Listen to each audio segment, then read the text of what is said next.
have a couple of great guests. First one, I am super excited to talk to. I haven't had too many people from the CE5 side of things, which is very interesting to me. And of course, he's about a lot more than just that. So can't wait for you to meet him as well. And without further ado, we have James from Engaging the Phenomenon. How are you? Good. How you doing? Thanks for having me, man. Yeah, my pleasure, dude. So what were you doing today? Working out or what? I Man, you're buff. actually, yeah, I was working out. I moving the kids around, in and out of school and all the fun stuff. Yeah. Trying to catch up on research in the meantime, and Yeah. you know, What kind of stuff do you research as far as this goes? oh, everything. I mean, the current news is, of course, Yeah. you got to keep up with that on like an hourly basis these days. It's Right. insane to see Right. how everything has you know, the way everything is now, it's insane. I never thought we'd see it, or at least not for a while. Yeah. But I research a whole ton of stuff. I mean, if I come across consciousness or meditation article Mm-hmm. or book or podcast, so I'm a bit all over the place, I guess. But Yeah. UFOs and consciousness, meditation, Sure. anything, those Would are you those are some of my favorite things. would you say you're still trying to find your path in all this, or is that an ever evolving thing?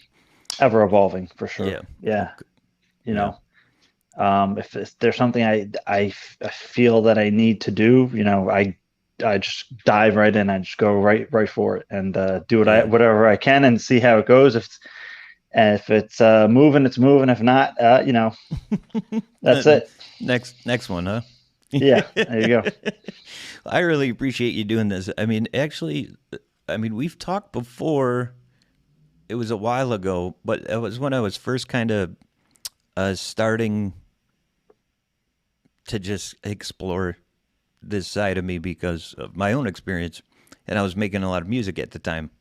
Yeah, And yeah, we were gonna do something like I don't know, I forgot what it was, but you're gonna do some video. But yeah, the music is definitely inspired by all that. So, um, that's awesome. I don't have a lick of talent when it comes to music. I can't even, forget it. Nothing. well, other people say that to me, and I don't know. From my point of view, it's you can be good at whatever it is you decide to put the time into. For sure. Yeah. Yeah, definitely. Yeah, but let me. I don't really like preparing questions too much. I did at the start, but I like to just kind of let us have a conversation and see where it goes. I guess so. Sure. Um, would you would you say CE5 more or less kind of defines you at this point? Maybe not the term, but what it represents. No, I mean that's one simple facet Sure. of what I do. Yeah. For sure. I mean, in my own story, yes, it's played a big role. Um, but I mean, I'm supportive of CE5 work, Yeah. but by no means does CE5 define me I didn't and think who I so. am and what I Yeah. do. That's too simplistic in a way. Definitely. Um, Yeah. but I appreciate the CE5 movement, if we can call it Yeah. that. And actually, my friend Dr. Joseph Burks, MD, who was part of the CSETI team or the board of directors from '92 to '98, I believe. He in his analysis, he would say that CE5 is not yet a movement. You know, he'd call it like a loose group of people, just like a network more so than actual movement, because he was involved in the social rights movements where there were actual organizations and Right. things moving. So that's just an interesting note of his analysis saying, CE5 is not a movement yet. Yeah. Yeah, it would be grounded in kind of what humanity has come to recognize as a movement, Right, for right. sure. Um, but that's just kind of defining something that I don't know that you can so much to find, in Right. the CE5 realm at least. I'll be honest with you. The first time, after I had my first experience, it didn't take me too long to find out, those methods and stuff. Yeah. When I started looking, and Yeah. I found the Greer thing, and I actually did his meditation thing. And I got to say, although it was really creepy with his voice in my ears, I think I was able to get through it. But but it was weird. Like Yeah. Doctor Yeah. Greer's going, just relax, breathe. Yeah. Your hands are heavy. And then I'm thinking of his face, and I'm like, I can't calm down. Yeah. Yeah. No, Yeah. but Yeah. no, I wound up doing it, uh, and I didn't. Nothing happened until like a week freaking later. But then a couple things did. So Well, yeah, and it was who's to crazy. say? Yeah, I mean, sometimes, I mean, um, we're talking about these things that we don't understand Totally. like on a completely scientific level where they're completely predictable. Yeah. And when you're talking about Or we wouldn't consciousness, be here. Yeah. yeah, I mean, who's to say it's instantaneous? Now, there's been Mm-hmm. observations to say That it that has in been. some Yeah. cases, but I think that like there are, especially with CE5, um, there are scenarios like that where you can go out for like 2 days and you're doing like 4 or 5 hours of meditation each day and preparation work and the CE5 Jeez. processes, and it's not so active. And then next week, out of nowhere, no meditation, whatever, Mm-hmm. you come out of work or you come out of the gym or whatever, you look up and it's like Yeah. boom, That sounds about right. yeah. So there's something to say about um, the phenomenon has its own schedule and agenda, right? It responds on its Maybe. own, Yeah. on its own accord. Mm-hmm. So even though there is an interactive component, there's still that unknown factor of the phenomenon and Right. why and And that's the how it does what frustrating it part. does. It's like, Yeah, you're talking to me. Come on. You're putting up with yeah, this crap, and now you can't tell me why? Yeah, it's definitely interesting. And I was gonna, what do you think like my experience actually, like the actual sighting was probably the least important part of the whole experience sure. of what I saw. But why do you think at least like the more experiences that go along with or are attached to trauma through the person's life, why do you think why do you think the visual is attached to it? You know, The sighting like itself, yeah, because it has gives us something to relate to. There's a correlation, I guess. Um, it's something that our small mind can take and look at and say, you just oh, connect. there's something going on here. You know, Gotcha. Yeah, it's like that's kind it's of what I figured, but I mean, that's just my own take. You yeah, ask somebody else, they're going to give you a completely different component. But I've often related CE5 and not just CE5, but the contact experience itself as an awakening experience in some ways. But it's one that's unique in the realm of metaphysics, if I can even say that, uh, because there's a point with the UFOs where the rubber meets the road. It's not just like, okay, I had a remote view and I was like, wow, that's exactly what I drew. There's an object there that is interacting with your awareness, right. your attention, that's tangible. So there's an outside intelligence interacting with you, and that I think shatters the anybody's paradigm if they've never experienced that before.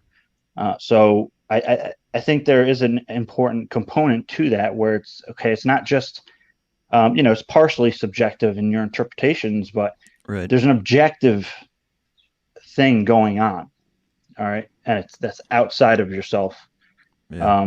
If I know people are gonna say, "Oh, everything's within" and all that, but I'm speaking, from kind of like an empiricist You point of say what you view. want, man. Yeah, you have good Yeah, intentions and a big heart. You say what you want. You well, know. because I could also go into that whole aspect of okay, everything's part of your own reality and it's a holographic projection and all that, but yeah, again, I'm talking in the Yeah. reason of consensual reality right now. Sure. That's Consensual reality.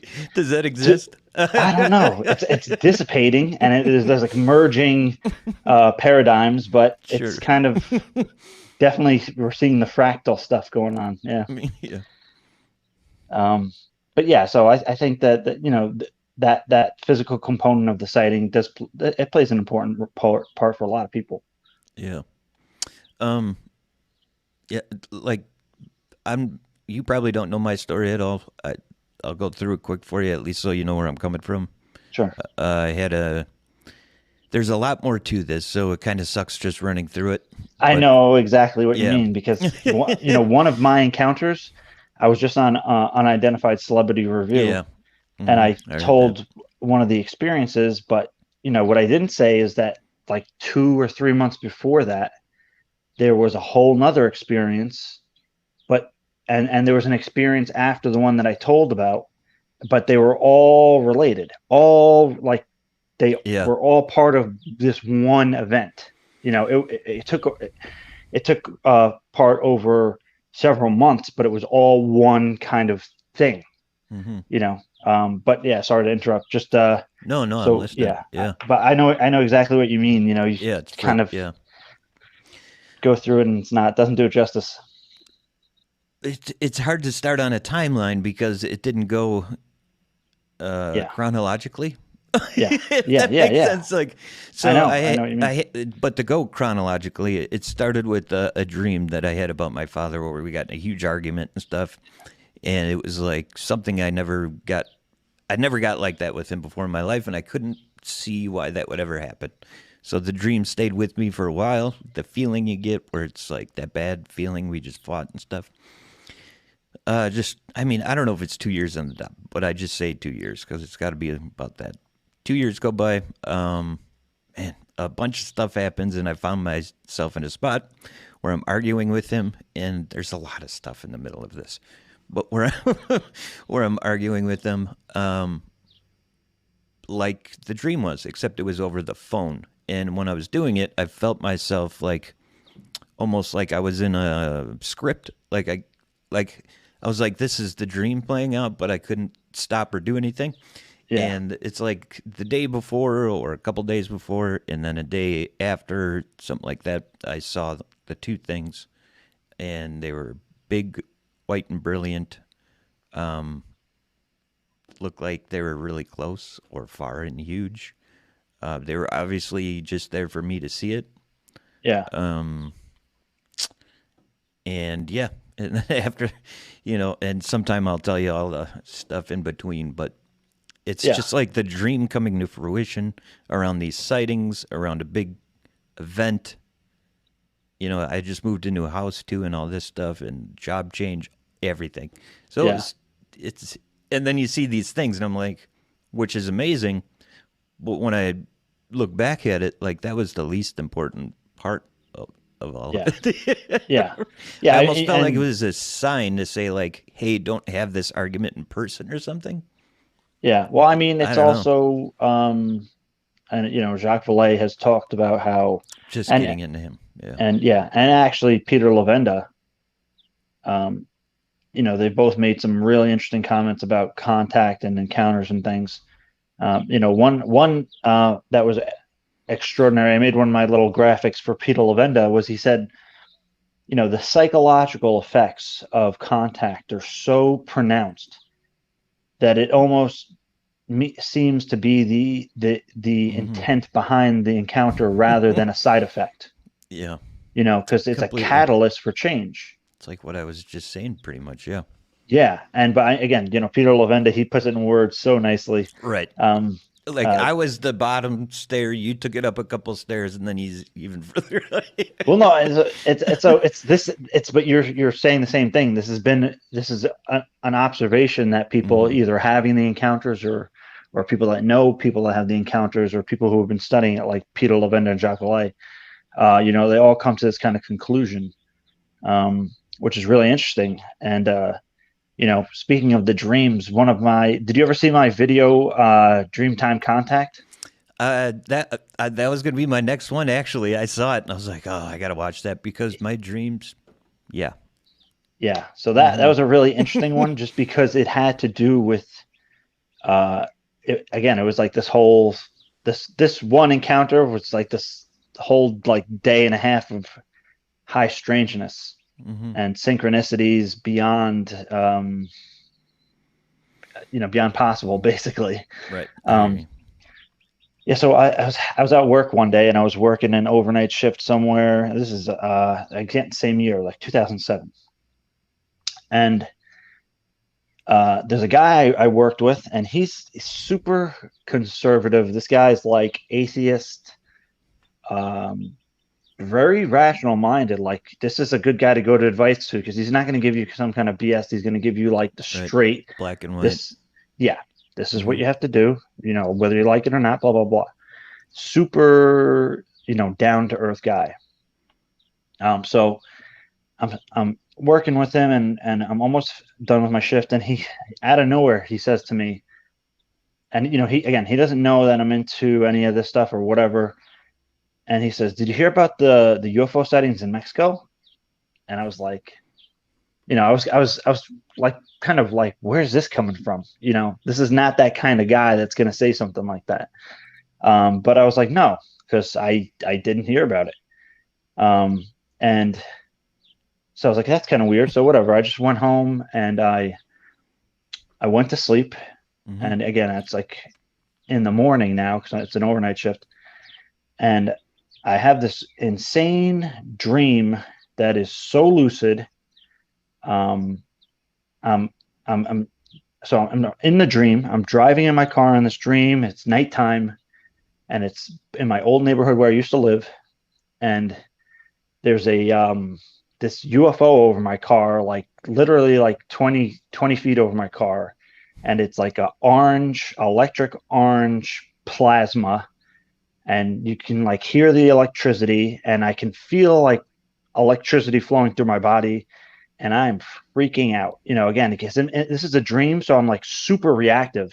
I'm Hmm. not even thinking like, oh, why is that there, or is that a Right. UFO? I was You're just like, just the what the reality in hell? your Yeah, dreams is the reality. Yeah. I'm just driving, Hmm. trying to get away from this thing, and I'm driving really fast, and I can't get away from it, and um, I, I turn and I'm driving whatever, and I can't get away from the thing, and the dream ends, and I wake up, and I'm like, that was freaking like weird. I just, and then one of my family members uh, comes home from work, whatever. They come into the house, and they say to me, they said, "Did you hear about the UFO sightings in Mexico?" And I'm like, "Okay, screw this." At this point, I'm like, f all this because Yeah. this is Right. just this Frustrating. is how this person says it to me in the morning. I have this Hmm. insane dream, and now this person walks in and says the same exact thing that this other skeptic atheist said to me, Hmm. and I'm like, okay, screw all this. I'm going to go in my car. I'm going to go get something to eat because there was this Chinese place down the street I used to go to a lot. So I get in my car and I'm driving, and just like a few hundred feet, um, I just see a ball of fire in the sky, and it's just it's it's just stationary right there, and I'm like, holy shit, I was like, that's a UFO. And as soon as I said that in my mind, it started moving. And I'm like freaking out. It's a fireball in the sky, and it's Hmm. it's low. Oh, I It's a know. lot, Yeah. it's not like up like some kind of star or Hmm. planet. It's a lot closer. Hmm. And I'm, at this, I'm not scared at this point because this is not the dream. This is waking reality. I'm freaking excited as hell. Right. Um, and I tried to chase it, and it eventually it just got out of where I could my field of view, so I couldn't chase it anymore. Yeah. And I was blown away because of the sequence of events itself were more bizarre than the actual sighting itself. Right. Like the ball of fire in the broad daylight, because it was like 3:30, maybe 4 in the afternoon. And again, the thing was completely stationary, hovering there. And as soon as I thought, oh, that's the UFO, like I was meant to recognize it or something, then it started to move. But the whole sequence of events that led to that were way more insane, and it all Yeah. came crashing down on me. Wow. Like, it hit me like a ton of bricks. Like, cause I'm That's how trying to, how I felt. Yeah. yeah, because the sighting itself was like pretty intense. But then again, now I'm realizing like everything that's going on is just clicking, like click, click, click, click, like a domino effect in my mind. And I'm like, holy Hmm. crap. And yeah, I Yeah. mean, so That's how that I was was pretty in the incredible. call when I was on the call in the argument. Like that's how you described it is a lot better how I did, where I was in like auto mode. Like that's because everything was clicking at the time. Yeah. And And I so couldn't do anything. Yeah. one of the crazy things about all this is the experience that I described on